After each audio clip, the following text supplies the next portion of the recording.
یو امریکن ډاکټر د خپل اسلام راوړو انګريز دی د خپل اسلام راوړو خپل واقع بیانوي چاته تاسو وکړو تاسو د اسلام څنګه نصیب شو تاسو اسلام څنګه قبول کو نو هغه ډاکټر څه وتوي وای قرآن مجید کی یو آیت ته یوصیکم الله فی اولادکم الله رب العزت تاسو د اولاد مبارکی وصیت کوي للذکر مثل حظ الانثیین د نارینه حصہ د دوو جنکو برابری د نارینه حصہ په میراث کی د دوو جنکو برابری ودا آیت ما اوریدو مسلمانانو به تلاوت کو خو زبی پویدم بنا و یو ځل زمون سره یو واقع وشوا داسې وشوا چې په اسپیټال کې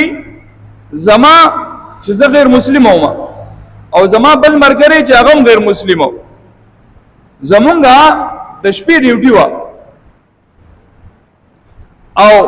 په دغه شپه باندې د دوه زنانو ډیلیوري وشوه د دوه زنانو ماشومان پیدا شو د یوې زنانه ماشوم پیدا شو الګ او د بلې زنانه ماشوم پیدا شو جنۍ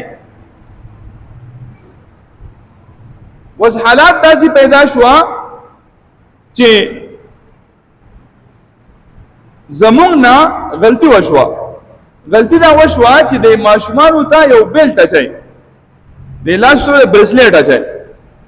چې پته لګي چې یاره دا د چا ماشوم دی هغه ډیټیل لیکلي نو زموږ نه هغه وانه چولې شو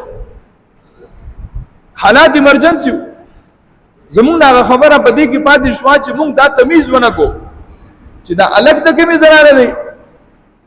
او دا جنې د کومې زنانه ده سحر شو سحر موږ ته څه پته و چې په دې باندې بدونه جګړه کیږي او خلک به بلانجه کوي او خلک کوي په دې باندې لانجه اکثر ماشومان بدلای وموږ چې سحر راډو نو په دې خبره باندې په هسپتال کې شرو و یو کما زنانه سره چې ماشومان او چې د الګ والو نو هغه زنانه د چا چې الګ پیدا شوی نو د هغه سره چې کم خلک راغلي هغه وایي چې بای زمونږه د الګ زمونږه دی جنې والا وایي چې نه الګ زمونږه دی او دا سکیږي زموږ په هسپتالونو کې دا سکیږي اکثر خلک یې بدلای قصدا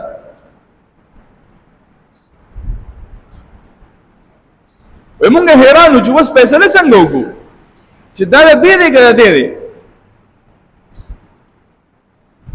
وایي زموږ سره یو مصری ډاکټر و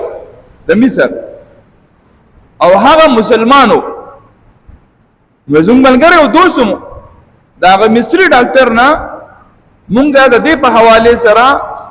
تپوس وکړو چې هغه تاسو مسلمانان وایي چې په قرآن مجید کې د هرې خبرې حل دی اسی مذاقن غوندګي ځینې خلک پیشاړي کوي کنه دین بس تاسو وایي چې یاره په قرآن مجید کې د هرې مسلې حل دی او واقعي حل پکې دی د هر دور حل پکې دی د هرې مسلې حل پکې دی لیکن د خپل ماهرین دی هغه به پوي هر سړی دې نشي راځي نو دا مسله را حل کنا په قرآن مجید کې وګورئ چې د دې مسلې څه حل دی دا مصری ډاکټر کم چې مسلمان دی دی ورته وای زبر د دې لپاره واپس مصر ته ځم او جامع ازهر ته بزم دا یو غټه لویه مدرسه ده جامع ازهر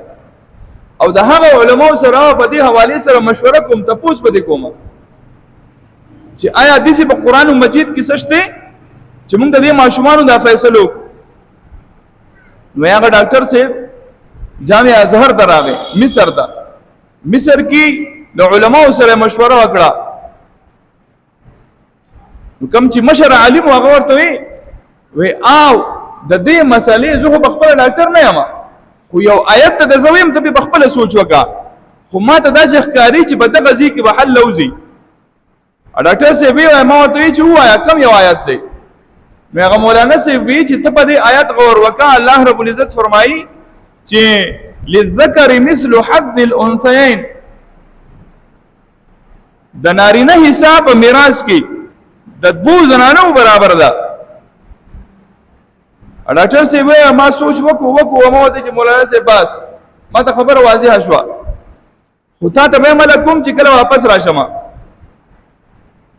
دی وې زلاړم واپس امریکا ته او فیصله وکړه چې دا معشوم د دې زنانه دی او دا معشومه د دې زنانه ده. هغه ډاکټران حیران دي ټول چې دا څنګه فیصله وکړه.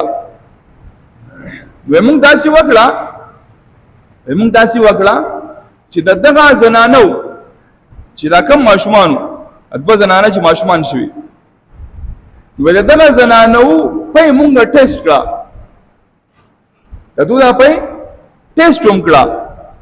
نو وایي چې د کمې زنانه الکو نو د هغې ویټامینز او نمکیات دا د نورو پیو په اعتبار سره د کمې چې معشومه پیدا شوې ده د هغې په اعتبار سره سیواو ویټامینز او نمکیات دا سیوا دي. بیا وزن کو نو وزن د هغې زنانه د پیو سیواو چې د کمې زنانه الګ پیدا شوې دي.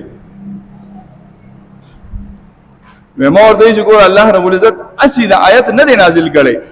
الله رب العزت فرمایي للذکری د نارینه لپاره مثل حظ الانثیین د 2 زنانو برابر حصہ ده. الله رب العزت دغه حصہ په هر اعتبار سره را لګلی ده. نارینه مضبوط پیدا کړی دی د دې وجې نه هغه زنانه چې د هغې ماشوم پیدا شي الګي نو د هغې دا ویټامینز او نمکیات دا سیوی په مقابله د هغه زنانه کې چې د هغې جنې پیدا شي. بیا چې زرار ما مولانا صاحب ته دا خبره وکړه وی هغه وی چې یو روایت داسې ملاویږي یو واقعه داسې ملاویږي د حضرت علی رضی الله تعالی عنہ د ژوندۍ نه چې موږ په دې باندې بیا تحقیق وکړو نو هغه واقعه داسې ده چې د حضرت علی رضی الله تعالی عنہ په زمانه کې په یو شپه باندې د 2 زنانو ماشومان وشو یو الک او یو جنې د جنې والا د الک ځان تکو د جنې والا د الک ځان تکو او جنې هغه ته کې خدا وس فیصله د حضرت علی رضی الله تعالی عنہ مخله رااله. حضرت علی رضی الله تعالی عنہ له الله رب العزت ډیر لوی علم ورکړو د فیصله طاقت ول ورکړو چې کله دا مسله رااله ټول صحابه حیران دي چې حضرت علی رضی الله تعالی عنہ بسنګ فیصله کوي. حضرت علی رضی الله تعالی عنہ فرمایل دغه دوه زنانو په راوړی چې په کله راوړه هغه وزن کړه چې د کومې زنانه په وزنیو په یو مقدار کې په وزنیو نو عقل هغه ماشوم ورکو چې دا الک د دغه زنانه ده او چې د کومې هغه وزن کمو وې دا د دې زنانه ده جنې. نو قران مجید هغه کتاب دی چې الله رب العزت په دې کې هدایت خو دی نو هغه امریکن ډاکټر وې هغه دی مسلمان ډاکټر ته وایي دی مصری ته چې بھائی ماته کلمو وایي او زه اسلام قبلو ځکه چې دا یو داسې کتاب دی چې د دور جدید هغه مسائل چې باغې باندې ډاکټران نه پوهیږي الله رب العزت 1400 کال مخکې هغه په قران مجید کې بیان کړی. د دې نه غټ دلیل د قران مجید د حقانیت او د منزل من السما کېدو بل څه کې دي شي. ندی وجنا الله رب العزت داسې کتاب راولېګو قران مجید چې دا قران مجید هدایت دی او د روح چې څونه ضرورت دي د روح چې څونه مسائل دي نو دا د قران مجید نه حل کیږي.